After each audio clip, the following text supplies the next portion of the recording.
In a calculated maneuver, the team of detectives orchestrated a deception. They requested Stephanie's expertise to help them crack a case centered on stolen art. The curious thing was that they knew they were engaging with one of their colleagues. Can you imagine the pressure they must have felt? Methodically, they practiced and strategized for the upcoming interview more rigorously than ever before. Do you think you could keep your composure in such a situation? Their strategy was clear: maintain an air of nonchalance for as long as possible, transforming the interaction into a casual conversation. Yet they always had a watchful eye on the unfolding situation, patiently biding their time. How would you keep the conversation flowing without revealing your intentions?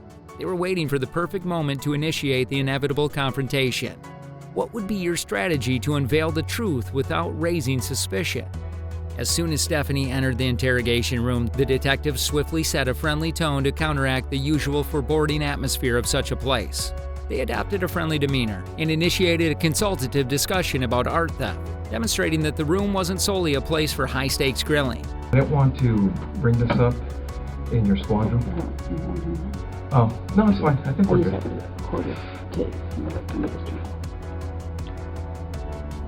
You're going to bring somebody in, right? Yeah, well, I can explain the whole thing too.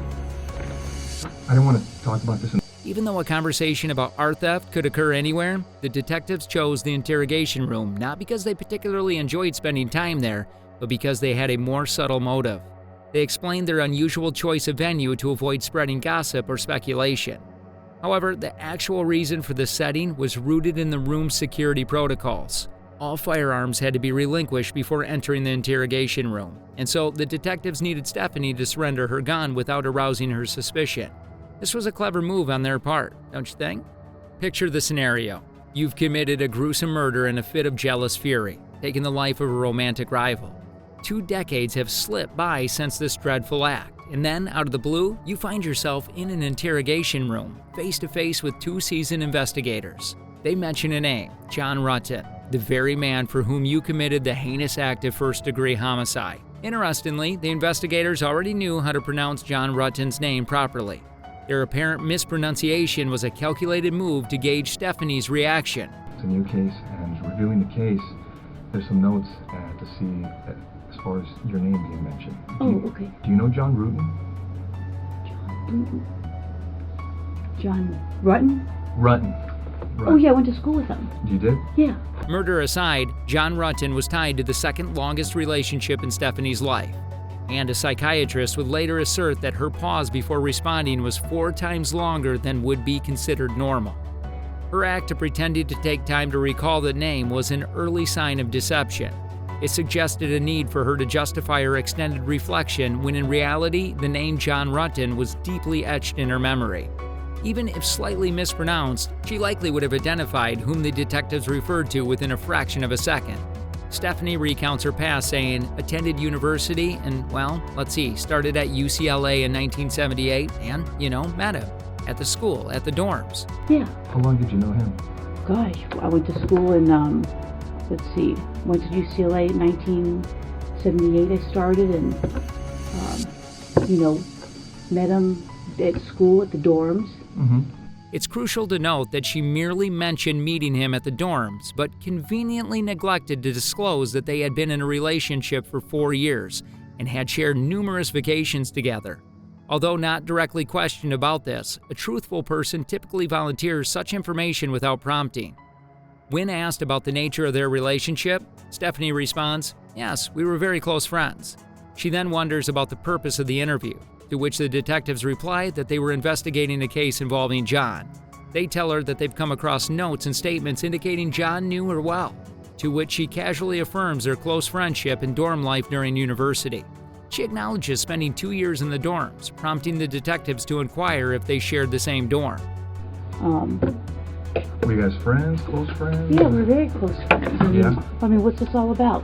Well, it's a case we're working on. It involves John, and in there, some of the statements we reviewed, there's notes and stuff that he knew you and stuff. Oh yeah, I mean, we good friends. Lived in the dorms I lived in the dorms for 2 years. You guys lived in the same dorm? Yeah. The detectives probe deeper into the nature of Stephanie's relationship with John. Upon being asked whether they were just friends or if there was something more, Stephanie admits that there were indeed a romantic relationship at one point. When Stephanie inquires further about the focus of the discussion, the detectives reveal that it concerns John's wife. At this moment, it's unfortunate that Stephanie's facial expression isn't captured. Okay. Yeah, Dykstra. Okay. Were you guys just friends or anything else, or? Yeah, we were good friends. Yeah. Was there ever any relationship or anything that developed between you guys? Yeah, I mean, we dated, you know, I mean, what's this all about? Well, it's relating to his wife. Okay. Okay. She would likely have experienced a significant psychological reaction known as fight or flight. She admits she knew of John's marriage, but is uncertain whether she had ever met his wife. Her frequent use of exclamatory words such as God, gosh, and gee signifies surprise or strong emotion. Did you know her? Not really. I mean, I knew that he got married years ago. Did you ever meet her? God, I don't know. Do you know who she was or anything? Well, let me think. God, it's been a long time ago. I may have met her. Geez. You know. Yeah. When the detectives press further, asking how long Stephanie and John dated, she expresses confusion about the purpose of their questions. It's important to note that Stephanie is a seasoned police officer with 25 years of experience. She would be aware that feigning ignorance about the unusual events would raise alarm bells for the investigators. As has been observed repeatedly, guilty subjects often pretend naivety to dodge a confrontation, while truthful individuals will typically address the confrontation directly, seeking immediate clarification if the insinuations are subtle. Well, let me ask you. You said you dated John. How long did you guys date?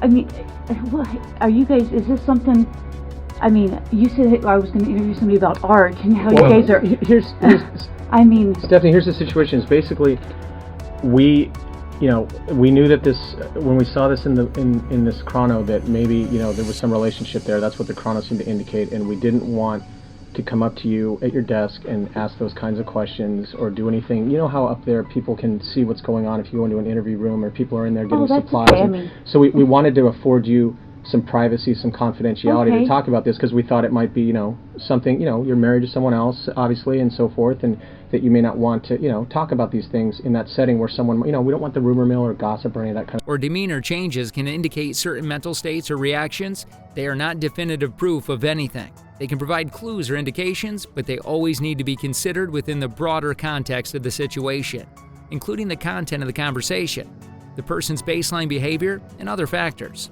In this case, it appears that Stephanie is genuinely reflecting and trying to remember events from decades ago, but the investigators seem to believe that she may be feigning ignorance or trying to downplay her past relationship with John. A million years ago, I mean,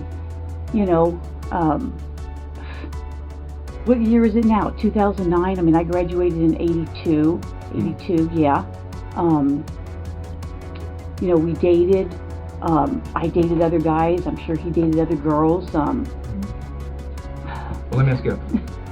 Stephanie Lazarus, a detective with the Los Angeles Police Department, was found guilty of the 1986 murder of Sherry Rasmussen, a 29-year-old nurse. By 1986, Lazarus's ex-boyfriend, John Rutan, had married Sherry Rasmussen.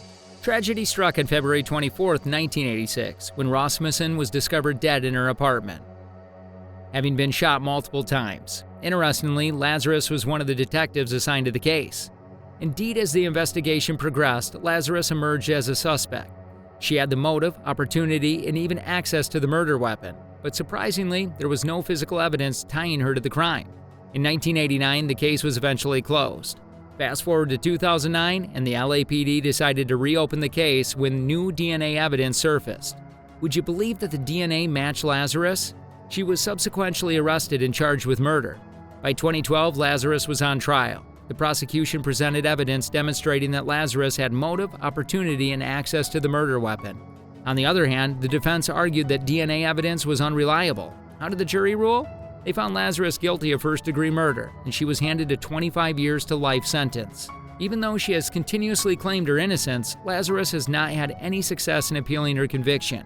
In 2021, her parole was denied for the 5th time. However, she is eligible to try for parole once more in 2023. Will she manage to secure it this time? Only time will tell.